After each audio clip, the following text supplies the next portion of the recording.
Bueno, señor Franz, pues vamos un poco a ver de qué hablamos. Yo no sé si empezar porque me contara usted un poco, aunque sea brevemente, por qué, bueno, de hecho usted no abandonó a los testigos al final le expulsaron, ¿no?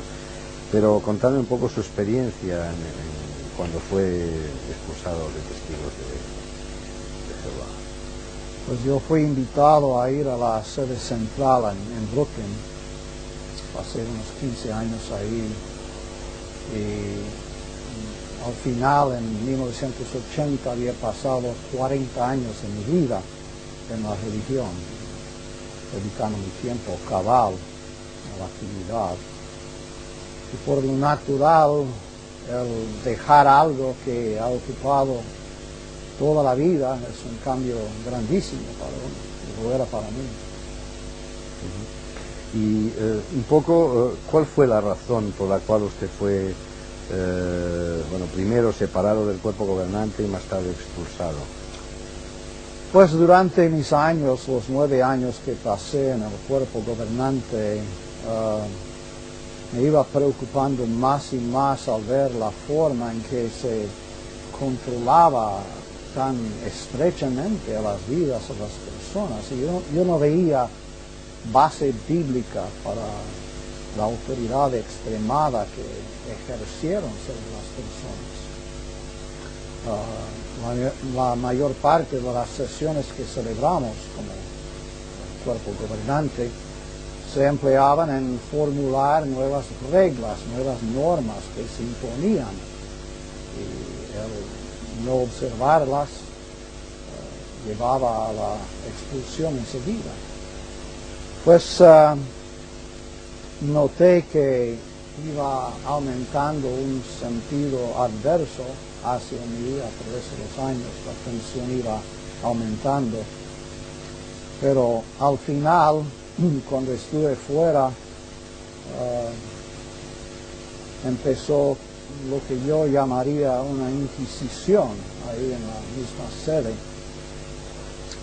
y empezaron a interrogar a personas, celebrar juicios, reuniones judiciales, sentenciarlos a expulsión. Y esto sucedió por unos 23 días, yo estando fuera. No me informaron nada. Otro que fue más tarde expulsado, que había estado allí en la sede central por muchos años, Edward Dunlap, estaban trabajando lado a lado con él. Tampoco le dijeron palabras sobre el asunto, aunque estaban empleando tanto el nombre de él como el nombre mío en términos de apostasía en estas sesiones. Y apenas pude creer que esto sucediera entre personas que conocía por tanto tiempo. Pero después me invitaron a volver ahí, celebramos sesión, luego pidieron que renunciara mi cargo. Usted me decía en su carta, cuando yo le pedí la entrevista, que le gustaría, por encima de todo, dijéramos, poner en evidencia la buena voluntad de la mayoría de las personas que están en Testigos de Jehová y que, sin embargo, se encuentran un poco, dijéramos, bueno, bajo la opresión o bajo el autoritarismo, dijéramos, de la cúpula del cuerpo gobernante, ¿no? Sí, yo no dudo de la sinceridad de la inmensa mayoría de las personas. Mi padre, mi madre eran testigos antes de yo nacer, vivieron y murieron como testigos. Y yo sé que eran gente buena y cristiana. Y creo que la mayor parte de los testigos son muy sinceros, desean servir a Dios y a Cristo y al prójimo. Claro, en cada religión hay el trigo y la cizaña, y los testigos de Jehová no son excepción a eso. Pero el problema es que hay un concepto que rige Y ese concepto tiene que ver con una autoridad organizacional. Para los testigos, el criterio para juzgar cada cosa no es la Biblia, no es realmente Dios o Cristo, sino es la misma organización. Cuando la organización pronuncia algo, todo el mundo ha de concordar. El disentir o siquiera dudar y expresar las dudas puede conducir a la expulsión. Ese es el problema principal. Y ese problema se traduce también en graves problemas personales para mucha gente, en el tema, por ejemplo, de las transfusiones de sangre o bien en el tema del servicio militar, ¿no? No hay actividad en la vida diaria que el cuerpo gobernante considera que esté fuera de su derecho de implantar o imponer reglas. Cualquier cosa que sea. Durante los 9 años me quedé estupefacto al ver cómo entraban en cada detalle de la vida de las personas. El asunto de la sangre. Yo reconozco los peligros, los riesgos que acompañan al asunto, pero debe ser un asunto de conciencia. Hasta dicen que usted mismo no puede reservar una cantidad de su propia sangre para usar ese juego. Dividen la sangre en diferentes componentes, ciertos componentes aceptables, otros prohibidos. Toman el plasma, que es 92% sangre, agua, y los otros elementos que forman el otro 8%, cada componente es permitido, pero el plasma en sí es prohibido. Y como uno dijo, es como si un doctor le dijera, tú no puedes comer sándwich de jamón y queso y pan, pero puedes comer el pan por sí separado, el queso por sí separado, y el jamón por sí separado. Y ¿dónde consiguen la idea de que es propio imponer reglas en cosas así? Y además hay unas sucesivas contradicciones, porque no siempre se ha dicho el tema de la sangre. Me parece que fue en la época de Rutherford donde el juez Rutherford hizo una gran alabanza de las transfusiones de sangre, y no fue hasta más tarde que se prohibió el tema de la sangre. Eso no sé en cuanto a él, pero sí es algo reciente, es desde los 1940 por ahí, porque yo era misionero en Puerto Rico y sé que ahí una de las misioneras tuvo que someterse a cirugía y otro misionero ofreció sangre para ayudar en la operación, y fue como 2 o 3 años más tarde quedó totalmente prohibida. Y originalmente las fracciones, los componentes, todos eran prohibidos, pero uno por uno iban aceptando algunos. Y no considero que ningún hombre tiene el derecho de imponer tales reglas. Tengo entendido que las vacunas en una época también estuvieron prohibidas y luego más adelante, ahora mismo se pueden... Bueno, se hablaba en contra de ellas, sí, pero el mismo presidente de la sociedad cuando viajaba tenía que vacunarse para poder, en ese tiempo, ahora no existe esa regla, pero no es posible. Luego, bueno, el tema central quizá de la creencia de los testigos de Jehová es la cuestión del fin del mundo, dijéramos, tal como la entendemos nosotros. Ustedes hablan del fin de los tiempos, del sistema de cosas, bueno, sí, los testigos hablan. Me gustaría que me dijera cuál es su opinión sobre toda esta sucesión de fechas que se han producido. Primero el año 1874, luego el año 14, luego hubo el asunto de que iban a bajar los padres de la Biblia el año 25, se construyó esa casa en California.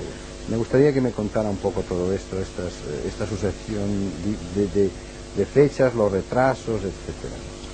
Pues el primer presidente, el fundador de la Watchtower, la Atalaya, Russell, Charles Taze Russell, él se atrajo al movimiento de Guillermo Miller en los 1800. La idea era que la venida de Cristo estaba bien cerca. Y primero él aceptó la idea de que los postreros días habían comenzado en el 1799. Fijó la fecha de 1874 para una venida invisible de Cristo. Y dijo que 1914, 40 años después, marcaría el fin de todo. Y para esa fecha, Cristo habría tomado control completo de toda la tierra. Pero cuando pasó 1914 y el fin no vino, al principio se esforzaron por retener las mismas enseñanzas, pero luego cambiaron totalmente. Trasladaron el comienzo de los posteriores días en 1799 a 1914. Antes era el fin, ahora era el comienzo. Un pequeño error, 1700 ha dicho usted. 1799 era el comienzo. Ajá, era 1799. No era 1874. No, eso fue cuando Cristo vino. Perdón. Vale, ok. Así que ahora 1914, en vez de ser el fin de los posteriores días, era el comienzo de los posteriores días. Y también la venida de Cristo se trasladó de 1874 a 1914 igual. Ahora, últimamente, después de haber dicho por 70 años que la generación de 1914 será el fin final de todo y la entrada del nuevo mundo de Dios, ahora el año pasado cambiaron eso también. Y desligaron la frase esta generación, cuando Cristo dijo esta generación no pasará, desligaron la frase de la fecha, pero todavía retienen la fecha. Y el problema para mí no es que haya errores, todos cometemos errores, yo cometo errores, pero la cosa es que vinculan el nombre de Dios a esas fechas y conectan a Dios con esas predicciones y dicen que son revelaciones basadas en la palabra de Él. Cuando fallan, ¿cómo afecta la actitud de las personas para con las escrituras o para con Dios mismo? Tiene que socavar hasta cierto grado su confianza. La última fecha que se dio como fecha del fin del sistema de cosas, como fecha del fin del mundo, fue 1975. ¿Cómo vivió usted ese momento? Pues mi tío originó esa fecha, escribió un libro que contuvo esa información y se indicó que sería el comienzo del final, sería el final de 6.000 años de historia humana y que los próximos 1.000 años probablemente serían el milenio de Cristo. Al principio yo creía que quizás hubiera posibilidad, pero al pasar el tiempo me di cuenta de que es imposible que el hombre pueda fijar una fecha de esa forma. Y en mis discursos procuré amonestar a los hermanos que tuvieran cautela en cuanto a eso, que Cristo dijo que nadie sabe el día ni la hora. Pues se mantuvo en pie la enseñanza hasta llegar al año. Al pasar hubo un gran descenso en el número de testigos. 2 años o más iban descendiendo el número. Y provocó bastante dificultad. Creo que centenares de miles de personas abandonaron el movimiento a causa de eso. Pero cuando esto sucede, el cuerpo gobernante, en vez de admitir francamente su error, buscan la forma de esquivar la responsabilidad. Lo han hecho así con este asunto de la generación de 1914. Ellos dicen en sus publicaciones, había tiempo cuando los testigos de Jehová especulaban. Y realmente los testigos de Jehová no hacen nada de su propia iniciativa. Todo lo reciben desde arriba, todo. si especulan, es resultado de lo que se les ha dado. Incluso, bueno, hubo, dijéramos, respecto a estas órdenes desde arriba, a partir del presidente Nor, cuando él, dijéramos, democratizó hasta cierto punto las decisiones, porque las traspasó del presidente al cuerpo gobernante, entonces hubo la regla esa de los 2/3 para cambiar las cosas, ¿no? Y eso influyó decisivamente en el tema del servicio militar sustitutorio. Me gustaría que me contara un poco ese mecanismo un poco absurdo si se consigue los 2/3 cambiamos y si no nos quedamos con lo viejo, ¿no? Con lo antiguo, con lo de siempre. Absurdas, una cosa de estas, pues determinarla por votos, ¿no? Bueno, estábamos en la cuestión de los 2/3 y cuando se decidió que el servicio militar sustitutorio no podía hacerse tampoco, ¿no? Durante la Segunda Guerra Mundial surgió el tema y se impuso la regla de que un testigo podría reportar para los procesos de reclutamiento, pero al recibir la orden para ingresar en el ejército, en ese punto rehusaba hacerlo. Ahora, si se llevara ante la corte y el juez le dijo que hiciera cierto trabajo en sustitución para el servicio militar, podía hacerlo. Pero si la Junta de Reclutamiento le hubiera ordenado hacerlo, no podía hacerlo. Y dijeron que la sustitución iguala a equivalencia, que si aceptaban la sustitución, trabajar en un hospital, una biblioteca, una casa para gente de edad, que era igual que aceptar el servicio militar. Y tengo cartas, hasta una carta aquí de España, en el 78, donde la oficina sucursal, que en ese tiempo estaba en la calle Pardo, dijeron que los testigos jóvenes no comprendían la base para esta idea y que se sometían a la regla, iban a la cárcel, iban a la prisión, pero sin comprender cómo tenía razonamiento sano y sólido esto. Y surgió en el cuerpo gobernante en ese mismo año y celebramos como 5 sesiones discutiendo el asunto. Se puso a voto y cada vez había la mitad o más que favorecían quitar esa regla, dejar a conciencia del individuo decidir si quería aceptar ese servicio de sustituto. Una vez llegamos a las mágicas 2/3 partes de la membresía y luego hubo un receso. Después un miembro, Lloyd Barry, dijo que había cambiado de idea, se destruyó las 2/3 partes, la regla quedó en efecto y miles de personas todavía irían a la prisión porque no se había cambiado la regla. Además las reglas no son iguales en todas partes, según parece, porque hubo el caso dijéramos, de Malawi y de México, que usted lo documenta muy bien en su libro, Sí. Y que me gustaría que lo contara.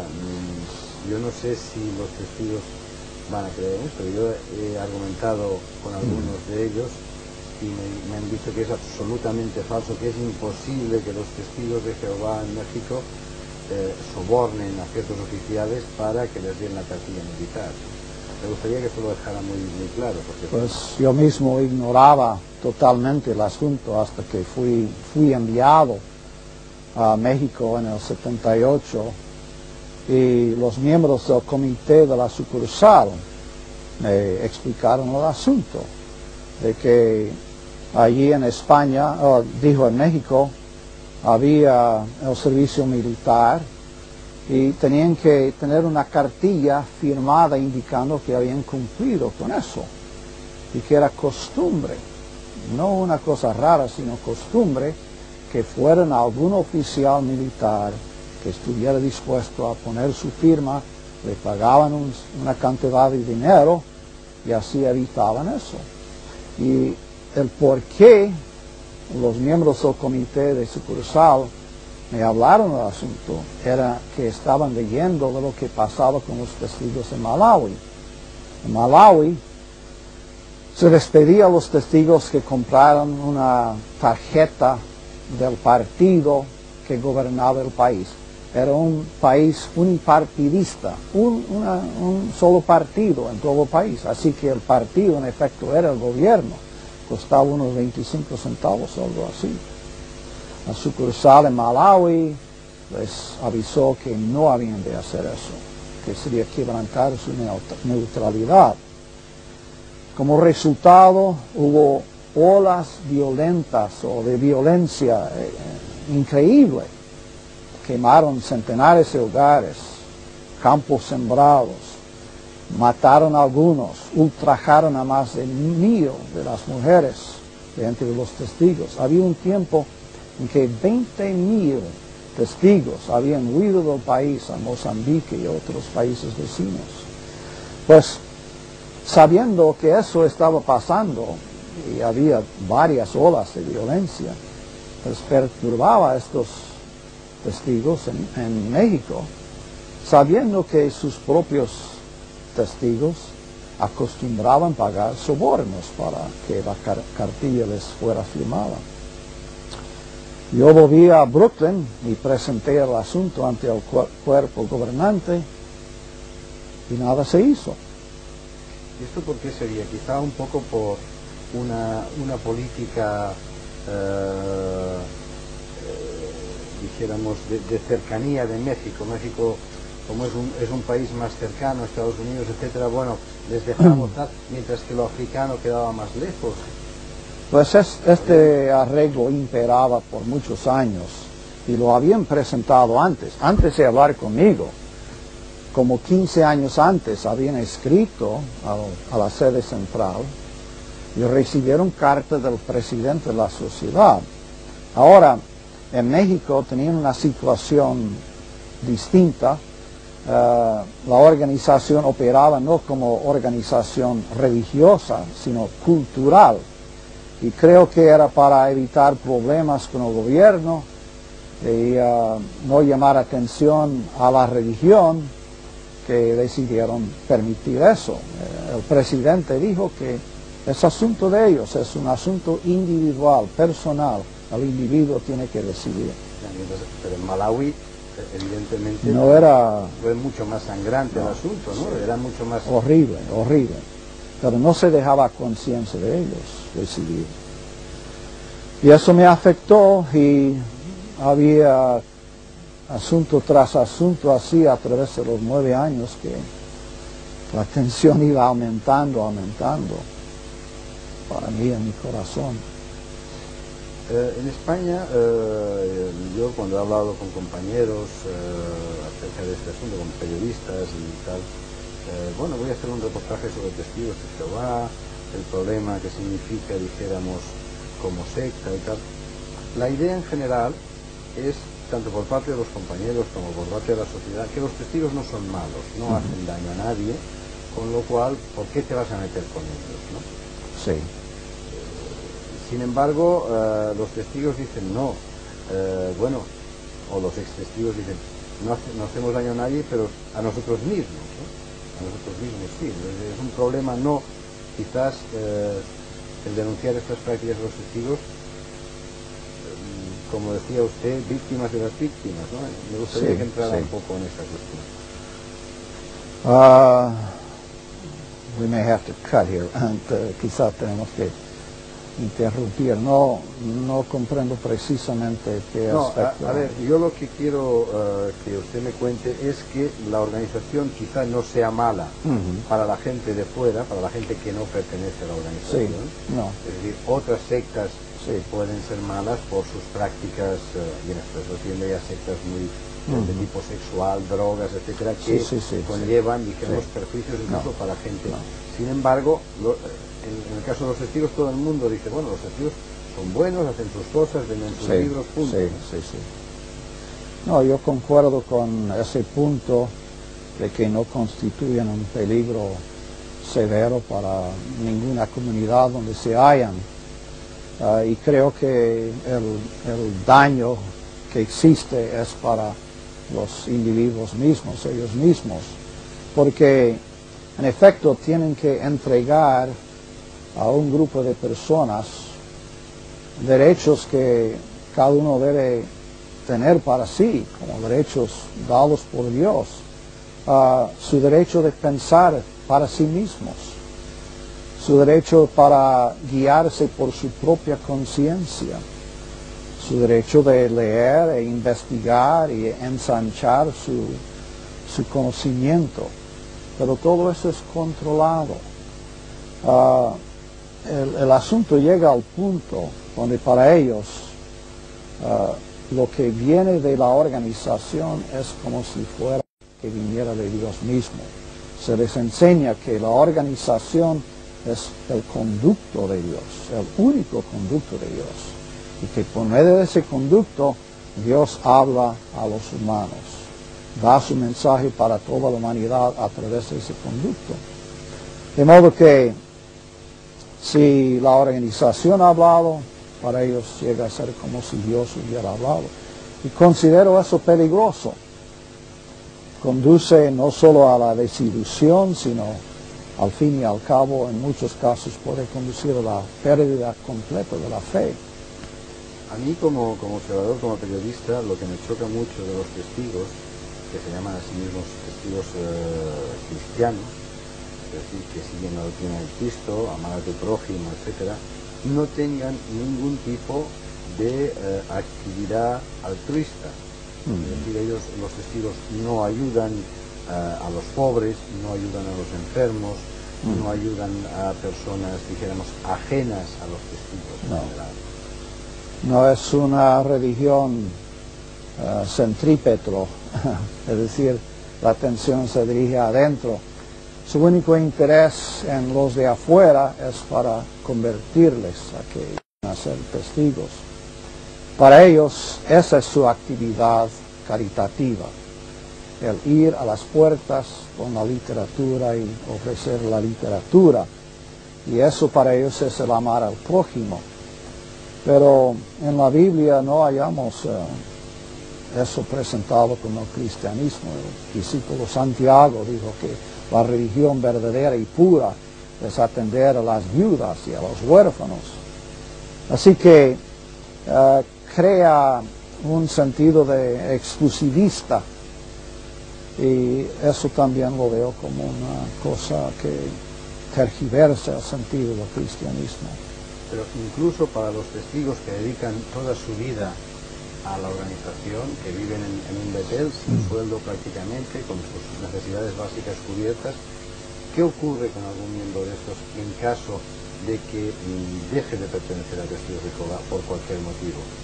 Se encuentra en la calle, pobre y sin nada, ¿no? Es decir, bueno, en efecto sí, porque mientras está ahí, en una oficina sucursal o en la sede central, todas sus necesidades se proveen, atención médica, lo que sea. Pero para retener eso, tiene que continuar así, en efecto morir así, porque si sale, no hay arreglo para pensión, nada de eso, y está ahora por su cuenta. Él tiene que buscar cómo existir, quizás con bastante dificultad. y este no creo que también que es un mecanismo que se adopta de esta forma para evitar fugas de gente. Bueno, sí, ellos quieren retener el personal que existe. De hecho, casi se asusta el individuo con la misma idea, la mera idea de salir. Se ve como una cosa dificilísima salir y proveerse para sí mismo. Mientras más tiempo uno está ahí, más probable es que se queda, porque viene a ser más dificultoso el salir. Es curioso también que en una organización espiritual, en una organización que tiende, dijéramos, a la salvación del alma, pues se le dé tanta importancia a la actividad, en definitiva, a una actividad económica como es la actividad que representa la publicación constante de folletos, libros, etcétera, y a los bienes materiales de la organización, ¿no? El tema de los números, de las cifras, eso puede ser muy interesante para una corporación industrial, pero sí, para una corporación religiosa es frecuente. Pues en la mente de ellos, toda esa prosperidad material, los bienes raíces, las propiedades grandísimas en algunos países, Alemania, Francia, España, Brasil, los grandes edificios, y ellos van ahí de visita y miran todo eso, muy impresionante. Y todo eso se convierte en evidencia de la aprobación y bendición divina. Pero lo material no es prueba de bendición divina. Cristo no tenía nada de eso, sus discípulos no tenían nada de eso. Cuando dijeron, mira, Señor, al templo, qué grandes edificios. Jesús no dijo que esa era evidencia de bendición divina. Estamos, desde un punto de vista, dijéramos, estrictamente temporal, al final de la generación de 1914. Prácticamente, pues en el año 2000, a la gente del año 14 tendrán todos más de 80 años, 86 años tendrán como mínimo, ¿no? Sí. Esto está dentro de pocos días. Y dentro de 10 años más prácticamente no habrá nadie, habrán muerto todos. Sí. ¿Usted cree que puede haber una inflexión en los años próximos respecto a la doctrina del año 14 y por ende respecto a toda la construcción teológico-científica de los testigos? ¿Podría haber un cambio radical? El tema surgió ya en los 1970 en el cuerpo gobernante y había bastante discusión sobre el asunto, pero decidieron retener la fecha y las enseñanzas tal y como estaban. Pero originalmente se creía que al hablar de la generación de 1914 estaban refiriéndose a personas adultas, pero iban pasando las décadas y luego empezaron a hablar de que personas de 14 años de edad tenían sentido suficiente para comprender lo que estaba pasando. Iba pasando más tiempo, lo redujeron a los de 10 años de edad. Hallaron una revista que decía que un joven de 10 años de edad podía comprender. A lo último estaban hablando de los que habían nacido en 1914. Pero el año pasado aparentemente se dieron cuenta de que ya no era sostenible la enseñanza. Y como digo, publicaron un artículo y desligaron la frase esta generación de la fecha de 1914. En su revista Despertar habían dicho que la revista señalaba a la promesa del Creador de que la generación de 1914 vería la entrada del nuevo mundo de Dios. La promesa del Creador. Y ahí está el problema, el conectar a Dios con predicciones y enseñanzas que resultan obviamente erróneas. Me gustaría que me dijera el concepto de la Gran Babilonia, según los testigos de Jehová, ¿cuál es? ¿A quién se refieren cuando hablan de la Gran Babilonia? Dicen que es el imperio de la religión falsa. Y la religión falsa es toda religión que no sea la de ellos. Sin embargo, yo he preguntado a testigos en la calle y les he preguntado si yo, siendo buen católico, buen musulmán, buena persona en definitiva, podía salvarme. Ellos dicen que sí. Esto no es una contradicción. No están hablando de acuerdo con sus propias publicaciones. No, según la doctrina oficial, cuando llegue el Armagedón, los sobrevivientes serán todos testigos de Jehová. Y por eso cuando dicen que demuestran su amor al prójimo por medio de ir y advertir a las personas en sus casas, el hecho es que consideran a todas esas personas mundanos, es el término que usan, una persona mundana. Y como digo, ese exclusivismo, yo no puedo armonizarlo con el cristianismo. Es más bien la actitud de los fariseos, que despreciaban a los que no eran de su religión. Usted sabe que su libro, Crisis de Conciencia, ha servido para hacer reflexionar a muchas personas que están dentro de Testigos de Jehová. Y yo pienso que por el hecho de haber sido miembro del cuerpo gobernante, muchas personas prestarán atención a sus palabras, muchas personas que están todavía dentro de la organización. Yo no sé si usted puede darles algún consejo, si quiere darles algún consejo, ¿qué les diría a ellos? Cuando escribí el libro, lo escribí como debido a un sentido de obligación. Yo sabía que las sesiones cerradas del cuerpo gobernante impedían, hacían imposible que los miembros comunes, como dicen, supieran la realidad de la organización y cómo operaba. Sentí que ellos debían tener el derecho de por lo menos saber cómo operaba. Pero cuando escribí el libro no lo escribí con la idea de sacar personas de una religión, sino simplemente presentarles la evidencia y luego dejar que ellos hicieran lo que ellos creían bien. He recibido cartas de miles y miles de personas de todas partes. A ni una sola he procurado sacarle de la religión, o presionarle, o hacerle sentirse culpable si se quedaba ahí.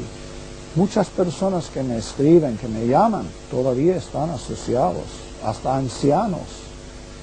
Y jamás trato de darles ese sentido de que están haciendo algo que les va a traer condenación divina. No lo creo. Hay personas que tienen toda su familia como testigos, todos sus parientes. Para ellos salir de la religión significa cortar totalmente toda comunicación con esas personas. Es una decisión muy difícil de hacer y no es para mí tratar de indicarle a la persona lo que debe hacer, es para el individuo decidir por su cuenta. ¿Usted sigue siendo cristiano actualmente?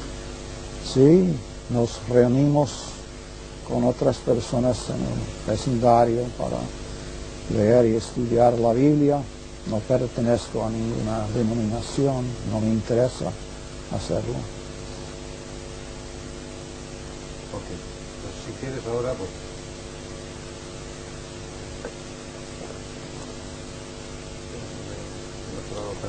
Haga otra vez el mismo gesto que vamos a hacer un corto, dejando el vaso sobre... Aunque no quiera beber, haga como que bebe, coja el vaso.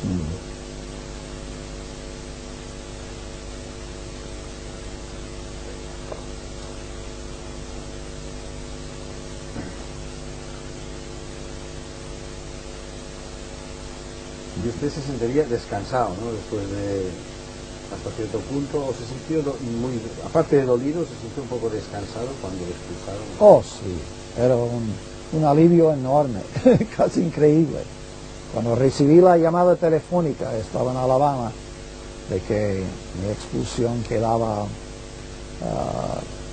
cierta, era como empezar la vida de nuevo, porque es una presión eclesiástica, tiránica en un sentido que uno siente.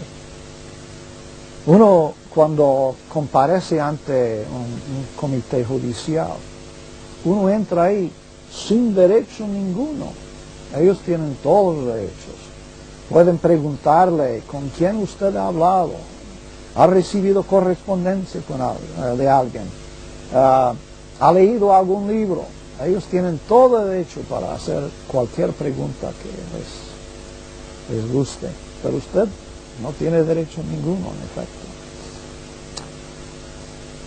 ¿Qué ha sido de su amigo Peter y de sus va bien, negocios? lo vi hace poco. ¿Sí? Sí. ¿Y qué ha pasado con la gente, con los testigos que trabajaban con Peter?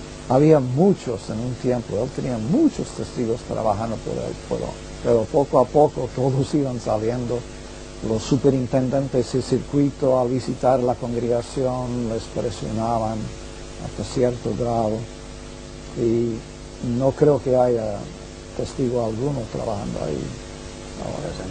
Pero a estos no les acusaron de asociación. No. Cuando pasábamos al restaurante donde había comido él y su esposa y la esposa mía, habíamos comido los cuatro ahí, y luego eso se usó para mi expulsión.